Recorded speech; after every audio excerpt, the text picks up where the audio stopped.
Hello, everyone. Good afternoon.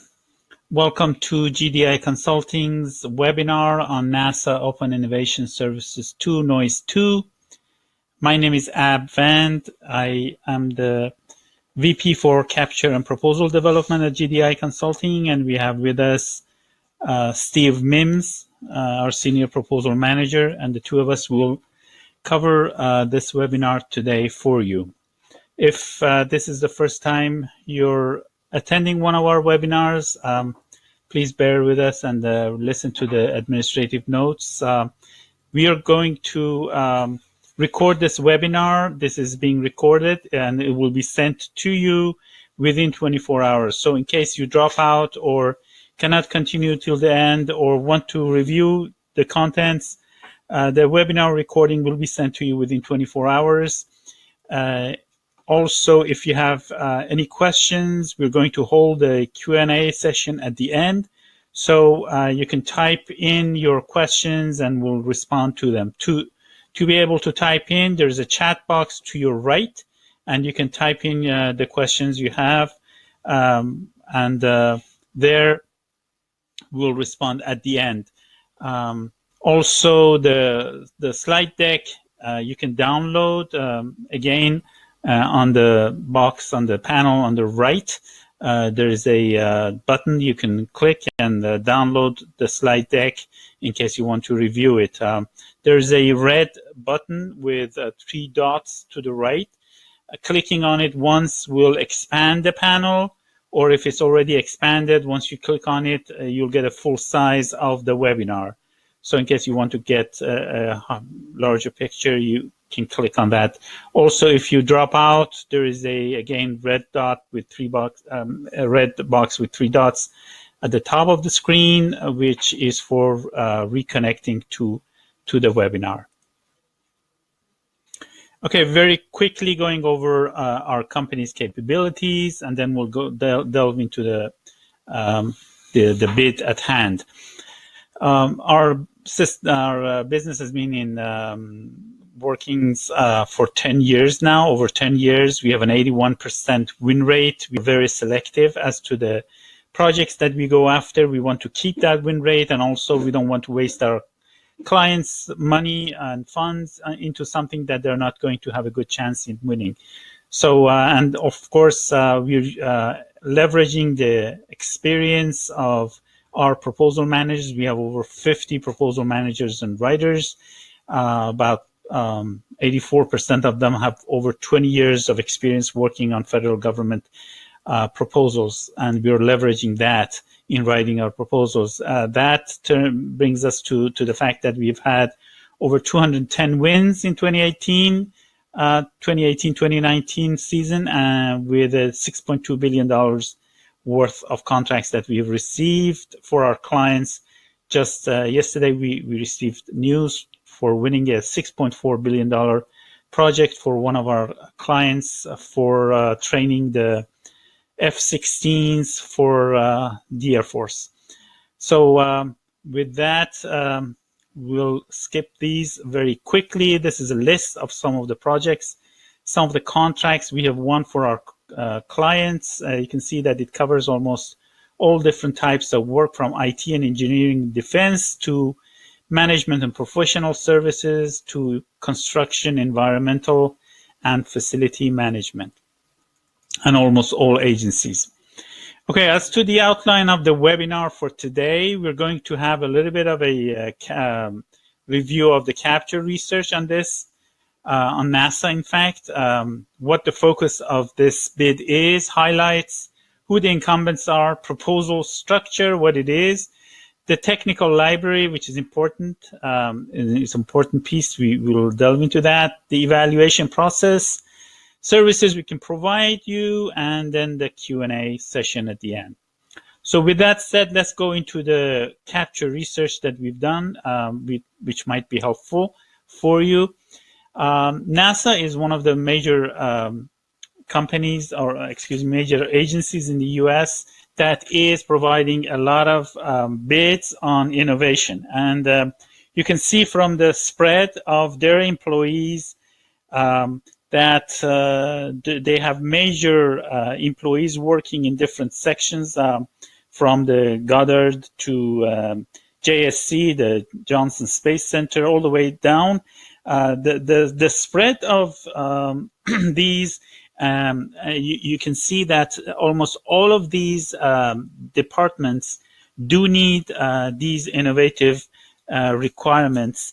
And that is why, if you look to the side, to the right-hand side, the budgets, you'll see that a lot of that can be used for this. For example, their budget in 2018 was 20.8 billion, out of which they used 10.6 billion for research, engineering, and development. So innovative solutions is a really important thing in space exploration, and we'll get into that a little bit further on. So you'll see that this is going to be a major vehicle if you want to actually get on, especially if you haven't worked with NASA before.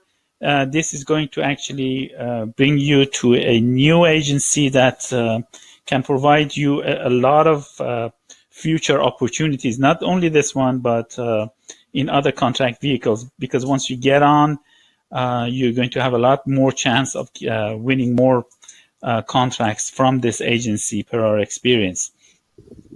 Now, if we look at the NASA's IT management challenge, they have a major challenge here, and it is good to know. The reason is that knowing the challenges that each agency is facing, of course, they do have other challenges as well, but for sake of time, I omitted those.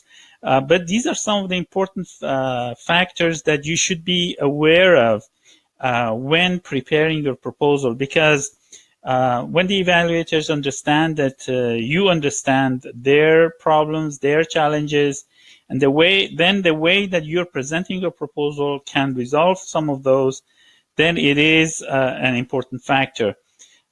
So, for example, in 2017, NASA spent about $1.7 billion out of its $20.8 billion in IT investment on operations, because IT, and when I say IT, I'm talking about innovative ideas in IT as well. That is a major challenge throughout the different departments in that agency, and hundreds of thousands of individuals are affected by it. So it's really important for them.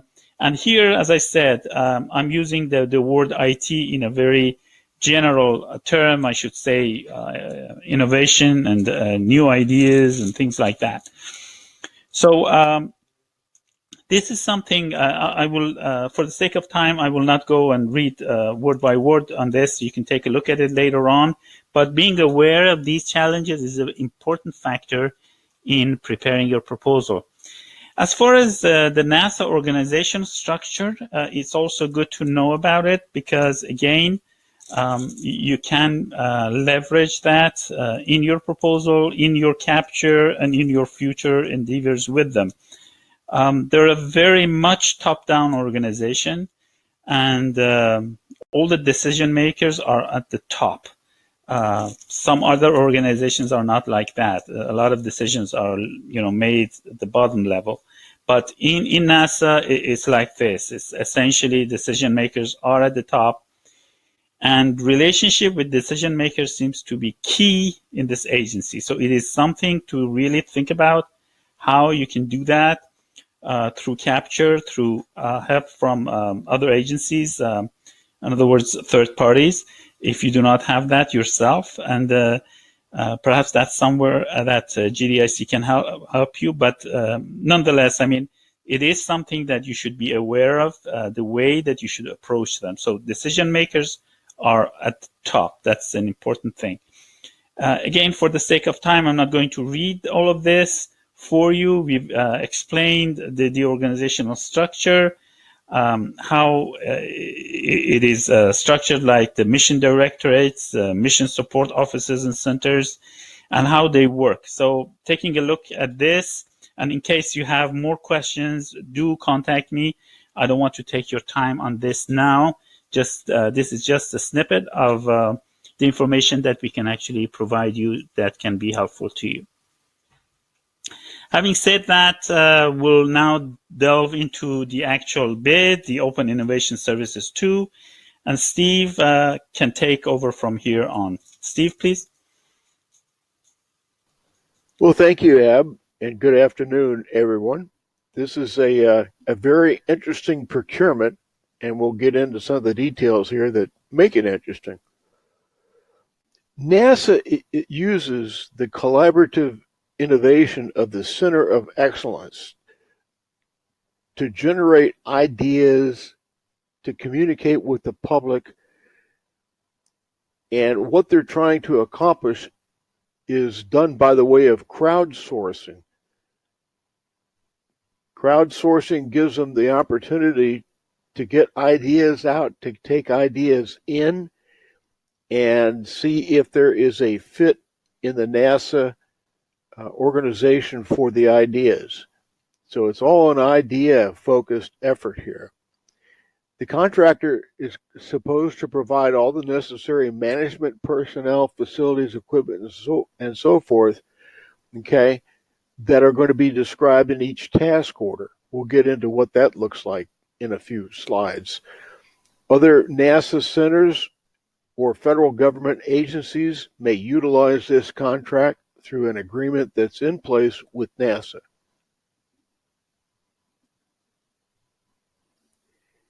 The COECI, the Center for Excellence for Collaborative Innovation, seeks the ability to solicit crowd-based solutions via contract with multiple awardees using their approaches to satisfy the statement of work using one or more of the following methodologies. The first one's crowd-based challenges and prize competitions. You understand that this is a lot like a university approach to generating ideas, making them work, okay? And they're competition-based activities that use a focused problem statement approach and crowdsourcing rather than specifically identified individuals or groups. Crowd-based freelance projects, which is the process to identify and manage individual members of the community best equipped to work on and deliver solutions and stimulate innovation. So rather than NASA coming to the commercial sector and saying, I've got this problem, they want to know what you know about the NASA operation and what kind of ideas we can help NASA solve problem-wise before we get started. The crowd-based micro-task projects. Microtasking is the process of splitting a large job into small tasks that can be distributed over the internet to many people, members of the crowd community. And finally, we've got the other crowd-based methods which are out there in the minds of us and our competitors that could help provide solutions or stimulate innovation. The solicitation number is here. Okay, we just talked about the title, NASA Open Innovation Services. And you notice number 2, because there is a number 1 contract that's out there. And we'll get to some of the details on that in a second. With the draft that was released that we're addressing here, questions on the draft are due this Friday at 4 o'clock Central Time. The comments and questions will be addressed prior to the release of the final RFP. So get your questions in. If you think of anything in particular, you'll have the opportunity to see what NASA thinks about your questions and read the answers when the final RFP is released. They're especially interested in questions regarding potential organizational conflicts of interest associated with this second round of contracts, recommended terms and conditions unique to the industry, your view and any questions related to Section 5, the instructions to the offerors, and Section 6, the evaluation criteria. Now, it's important to point out, in having looked at the pre-proposal conference slides for the first iteration of this work, there's going to be a pre-proposal conference on Tuesday, November 12th, 2019. And it is going to be virtual, so there's no obligation to drive down to Houston or anything else like that. And I recommend that everybody take a look at it because it looks like the slides were very well represented in the draft RFP. You may get some heads up by attending. Here's a preliminary acquisition schedule. So you can see they're pretty much on time. Release the draft RFP on the 11th of October. The final request for proposals on the 7th. Pre-proposal conference on the 11th. The contract award on the 20th of next year. And contract start on the 4th. The reason for that is because it coincides with the end of the first year contracts.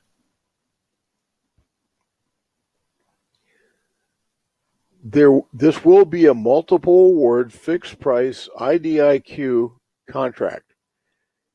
It is a full and open competition at the contract level with the capability to set aside to small businesses at the task order level.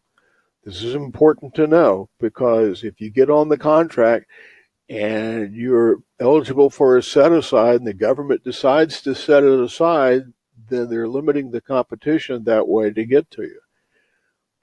The next code is 541990, which is all other professional, scientific, and technical services. It's got a size standard of 15 million. The number of awardees, it's to be determined because NASA says in these draft solicitation that they intend to award to everybody that meets the criteria for the work. The award ceiling will probably be about the same, between 20 and 25 million, and that's combined to all the awardees. And the period of performance the same as the first contract, which is 5 years.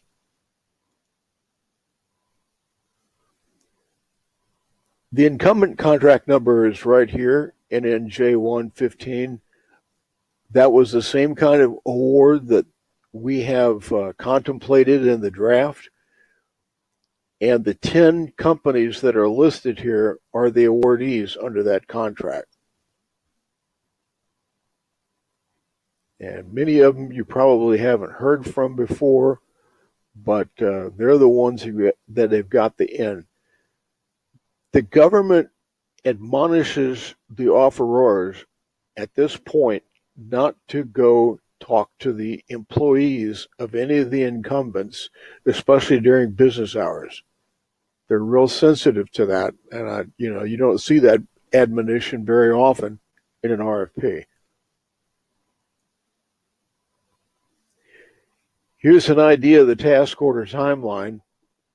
I hope you can read it, but in the first 1 to 3 weeks, the COECI develops the challenge RFP for the proposed task order. In a 1 to 3 week period, the RFP review is a meeting with COECI and the vendors. If the proposals don't meet the requirements and constraints, then we have difficulty getting into the vendor selection. And typically, for 3 to 6 months, they're working over the selected vendor announcements, how the vendor is going to execute the task, the challenge education, and then select and award the winners. So you're participating in developing the criteria, evaluating the bids, and then managing that part of the contract. So the NASA Tournament Lab is something that you should look into because that's linked to the Center for Collaborative Innovation, and this is where the work is done.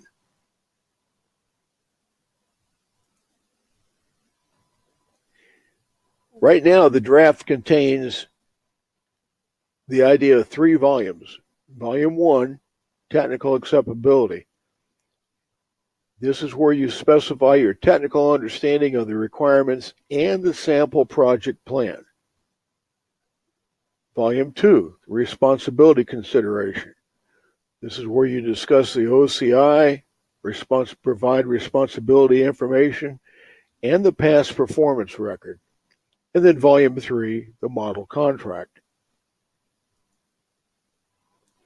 The technical acceptability is looking for methodologies for providing the products and services defined in the statement of work.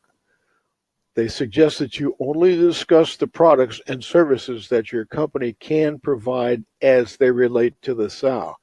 So keep it specific, keep it focused. Don't go into, we did Army training and that kind of stuff unless it's related to work in the SOW. An overview of the business model and the specific crowdsourcing method that you intend to use. A description of which end products or services listed in section 3.2.1 of the draft that you can successfully deliver. And a detailed description of how each of the offeror's specific methods and or methods described meets the elements listed in the SOW under section 3.0. They also want you to provide in Volume 1 a sample project plan where you select the single most representative end product or services from the PWS in the statement of work that the offeror can successfully deliver and provide a detailed project plan that demonstrates the standard delivery approach. And again, the detailed project plan is they want to know how are you going to accomplish it, what do you expect to get out of it, and the time frame in which you want to accomplish the work. Responsibility consideration.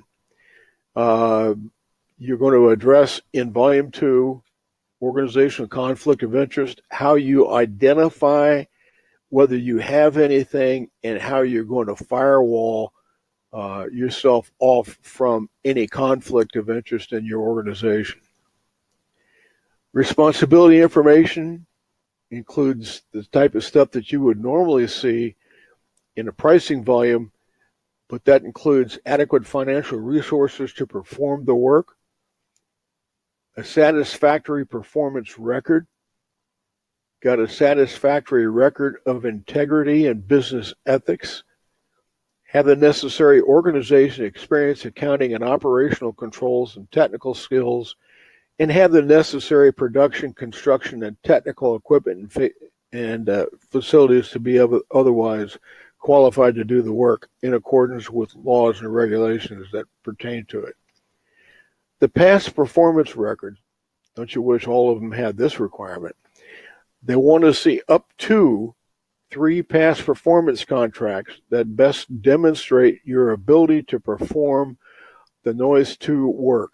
References with government contracts are preferred, but not required.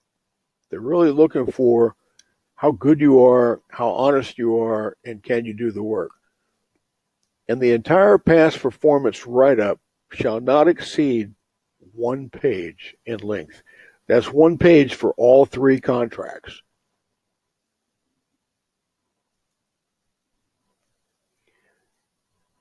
The model contract is Volume 3.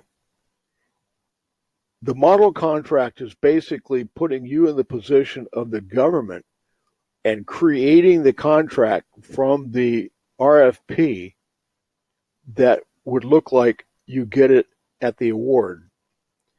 To be sure that you've got it signed by a person authorized to commit the offeror, that there's a completion of all fill-ins, all pages of the contract are submitted in their entirety, and that it accurately captures the content as set forth in the proposal.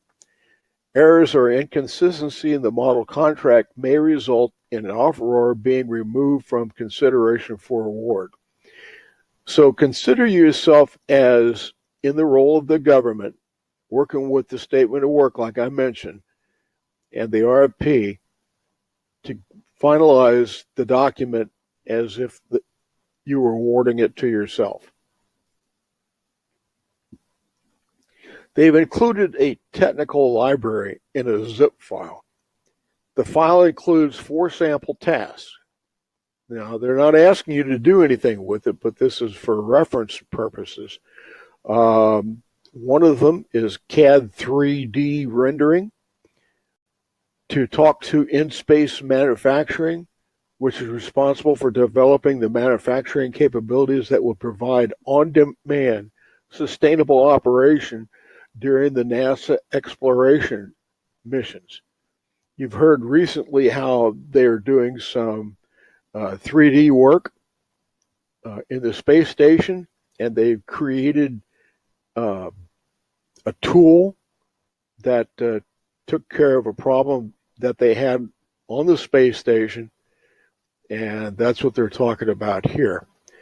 Other in-space manufacturing is being done now in the way of fiber optics, because you can create fiber optics with a higher quality in space than you can on the Earth, and they're turning a lot of these capabilities into commercially applicable capabilities back on Earth. Project Graphic and or Patch. In-space manufacturing is responsible for developing, and this turned out to be a repeat. I'm sorry to say that. But it's not repeated in the documents that are in FBO. Smartwatch app. The challenge is to design the general user interface for smartwatch applications for use on the ISS. And finally, the storyboard. The goal of this challenge is to create a storyboard for 5 short 10 to 20 second animations that describes what happens to the human body and mind in space to the general public.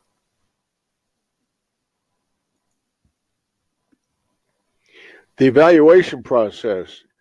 The criteria, as I mentioned earlier, is being developed is right now pre-decisional. The government has not yet made a decision regarding the evaluation criteria that will actually be used for this procurement. The official evaluation criteria will be stated in the final RFP.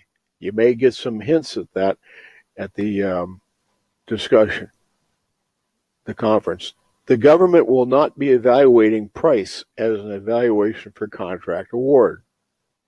It will be evaluating the labor and non-labor resources proposed in the technical acceptability problem volume for reasonableness and consistency with the technical content. The government intends to make an award for each and all qualifying offerors. So it's pretty open. Past performance will not be evaluated as an evaluation factor, but rather in the evaluation of responsibility. How reliable are you is really what they're looking at.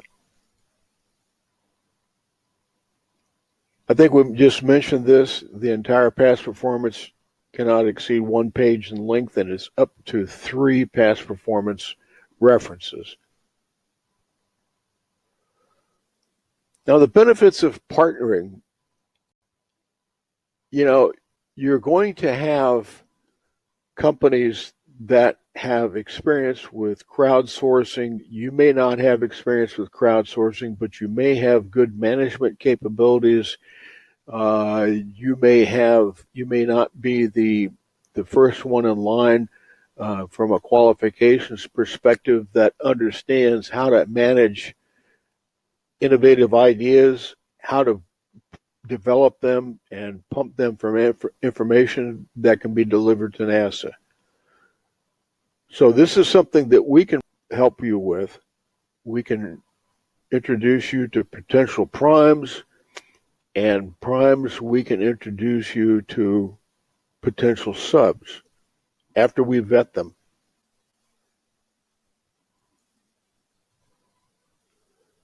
We can also help you with full proposal development, partnering arrangements, capture management, to include black hat exercises, competitive intel, and the like. I suppose that since this is not like your typical RFP in the sense that the government's come out with specific requirements, they're looking to you to come up with opportunities for NASA to exploit and to obtain the capabilities from people who win the contest. We can also help you with reviewing and auditing from the pink, red, and gold team levels, and staff augmentation if you need a proposal manager or writer or a team to support you. We can help you with providing a cost SME, which would be more appropriate at the task order level, but you need to build in the capability to accommodate that, to consider it, and provide a capture manager.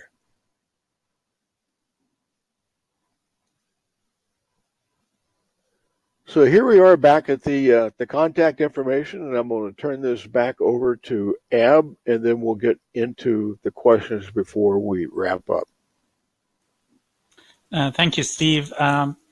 Okay, so as you can see, contact information for our business development, Maron Freedy, is there in case you want to discuss any commercial issues with him, or if you have any technical questions, you can write to me. You see our email and you see our telephone numbers. And this slide deck you can download, of course, and use this. Having said that, we come to the Q&A session now, and we can start answering any questions. So if anybody has any questions, please type them in the chat box if you have not done so already. And while we have time, we will go over them.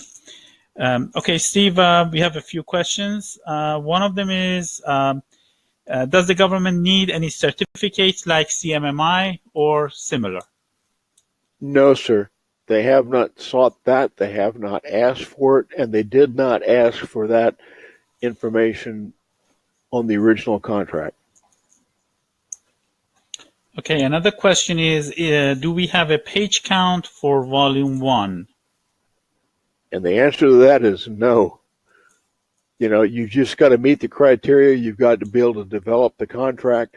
There may be some that come out with regard to how you answer the sample task, but not at this point, no.